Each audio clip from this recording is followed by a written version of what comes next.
Las primeras referencias del cultivo fueron a principios del siglo XX y mencionan los registros estadísticos nacionales destacados a principios de los 40, ocupando más de 1000 hectáreas hasta los 70. El cultivo de soja es puramente experimental, no tiene un significado en la producción agropecuaria.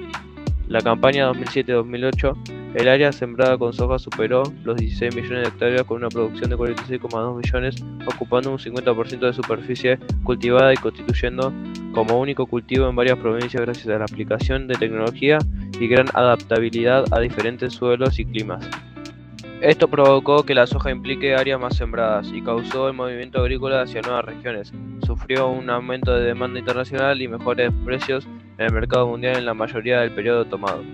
Sumado a que en la década de nuevas tecnologías querían semilla directa y desarrollo de nuevos y mejores agroquímicos, son de factores de los cuales asienta este crecimiento.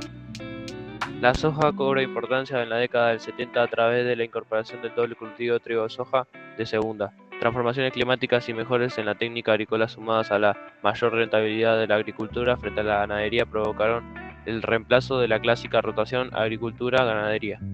Pero al intensificarse las prácticas agrícolas, el laboreo más intenso y el abandono de prácticas anteriores como la rotación agrícola ganadera, los abonos verdes y los periodos de descanso implicaron una mayor presión sobre los recursos naturales y hacia los 80 empezaron a caer los rendimientos por el desgaste y la erosión que sufrían los suelos. La solución a estos problemas que permitió el despegue explosivo del cultivo de la soja en los 90 llegó de la mano del nuevo paquete tecnológico y productos químicos desarrollados por grandes empresas multinacionales, que permitieron un aumento en los rendimientos y reducción de los costos. El paquete tecnológico consiste en una combinación de semillas transgénicas, nuevos métodos de trabajo de la tierra como la semilla directa y la agricultura de precisión, nuevos y mejores productos químicos, herbicidas, plaguicidas, fertilizantes y el desarrollo de maquinaria agrícola acorde a las nuevas tecnologías. La primera semilla genéticamente modificada introducida en Argentina fue la soja RR, producida por Monsanto. La soja RR fue aprobada para su uso en Argentina en el año 1996, casi al mismo tiempo que en Estados Unidos. La principal propiedad de la soja RR es ser resistente al glifosato, un herbicida total o de amplio espectro que acaba con todas las malezas en cualquier momento del ciclo sin afectar la planta de soja. La rápida difusión de estos procesos lleva a que en la última campaña representaran más del 90% del área cultivada con soja, cerca del 70% del área de maíz y alrededor del 60% en el caso del algodón. La otra innovación importante que se desarrolló de la mano de la introducción de la semilla transgénica fue la siembra directa, un sistema que dejó el suelo intacto antes de la siembra, que se realiza con maquinaria preparada especialmente a tal fin colocando la semilla a la profundidad requerida, y de esta forma eliminando el uso del arado y minimizando el laboreo. De esta manera el suelo queda cubierto del rastrojo de la cosecha anterior y lo protege de la erosión, conserva la humedad y sirve de abono, sin dejar de mencionar el ahorro de tiempo y de trabajo que este sistema implica.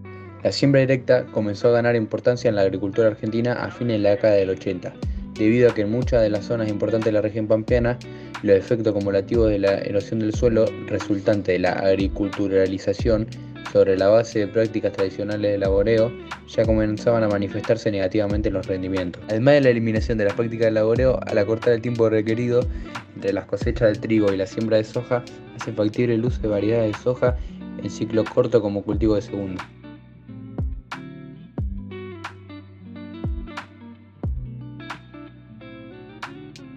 Como ya mencionamos, el gran impulso de la tecnificación dio a la soja y a la agricultura un aumento de la superficie total dedicada a la agricultura. A continuación intentaremos observar con más detenimiento el proceso de expansión de la frontera agrícola.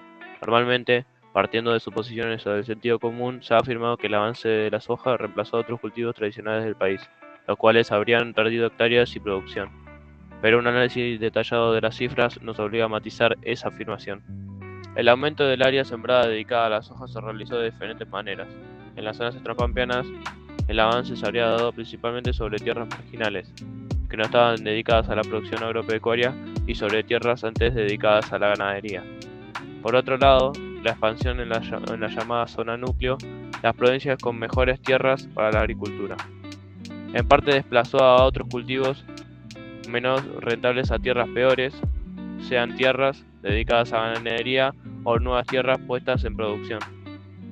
En estos procesos los perdedores son la ganadería, pasando a las peores tierras o directamente perdiendo hectáreas de producción, los bosques eliminados para dedicar esas tierras a la producción agropecuaria y en menor medida otros cultivos que se ven desplazados a peores tierras o en algunos casos pierden superficie.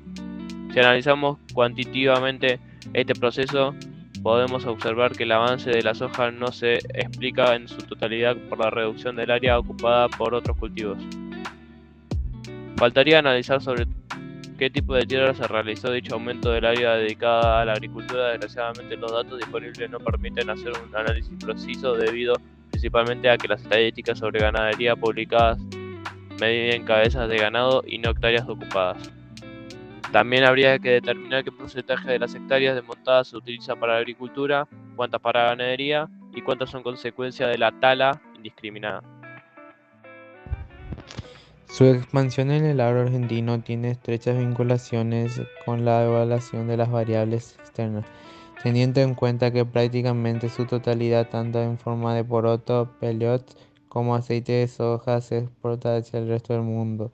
La soja en Argentina comenzó a sembrarse a mediados de los años 70 y en menos de 40 años ha tenido un avance inédito. Este proceso de creciente sojización ha desplazado otro tipo de prácticas y productos agropecuarios, dejando claramente ganadores y perdedores. En la década del 60, la estructura social del campo empieza a transformarse por el pasaje a la propiedad de la tierra, por la concentración y centralización del capital agrario que va a dar por resultado unidades de producción mucho mayores, y por la caída espectacular en el número de los obreros rurales, producto del aumento de la productividad del trabajo en la agricultura. Este proceso se va a hacer más visible todavía durante la etapa posterior que abarca los años ubicados entre 1980 y 2001. Según el trabajo de Sartegui, las diferencias se encuentran no en la trayectoria de la estructura agraria, más propiedad, reducción del número de las explotaciones más chicas y las más grandes en beneficio de los estratos medios, entre 2.000 y 5.000 hectáreas, reducción de las necesidades de mano de obra, sino en la aparición del complejo sojero y del sistema de poles de siembra. Hoy los contratistas son responsables de cerca del 80% de la superficie cosechada en el país y alrededor del 60% del área sembrada. El supuesto productor de esta manera no se encarga ni siquiera de dirigir directamente la producción, sino que lo hace por medio de empresas terciadas. Hemos analizado los profundos cambios que se han producido en las últimas décadas en el agro argentino, liderados por la explosiva expansión del cultivo de la soja. Desde principios de la década del 90, la soja se ha convertido en el mayor cultivo de la Argentina, ubicando al país en los primeros lugares de exportación mundial de sus derivados. Este significativo crecimiento se basó en varios pilares fundamentales: avances e innovaciones tecnológicas, aumento de la demanda del precio internacional, tanto real como relativo a causa de la devaluación, mayor rentabilidad frente a otros cultivos y actividades como la ganadería y ventas a nivel internacional. Como se demostró, el denominado proceso de sojización produjo importantes modificaciones. Por un lado, significó una variación en la distribución geográfica de la producción agropecuaria nacional, desplazando cultivos, avanzando sobre montes y bosques y desplazando y reduciendo el terreno destinado a la producción ganadera.